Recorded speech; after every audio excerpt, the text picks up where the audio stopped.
Hey everyone, everything I'm going to show you has been verified by the experts here in the shop, so take a deep breath. This has a solution.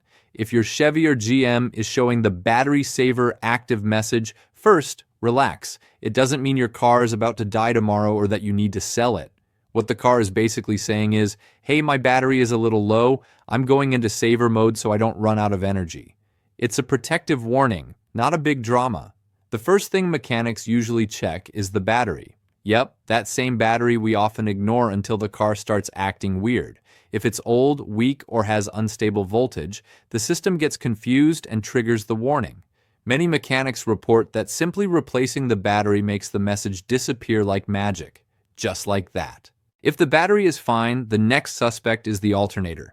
This is what charges your battery while driving. If it's not working properly, the battery drops while you're on the road, and the system decides to play it safe. Some mechanics here have seen cases where replacing a failing alternator made the warning disappear permanently. But watch out. Sometimes it's not the battery or the alternator at all. It could be the wires and connections. A loose, corroded, or dirty terminal can prevent proper current flow, and the car thinks something is wrong. Cleaning and tightening the cables can often clear the message without spending a dime on new parts. Little details matter. Now, if the battery and connections are perfect, the next possible culprit is the battery sensor or current sensor. This small sensor tells the computer if the battery is charged or not. If it fails, it can send incorrect info, leaving the warning stuck.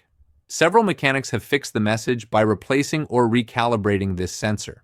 Another thing to consider is short use cycles confusing the system. For example, if you start and stop the car multiple times on short trips while using the radio, lights, or AC, the battery doesn't get fully charged and the message can appear. Simply driving a bit longer and letting the alternator do its job is sometimes enough to make it go away.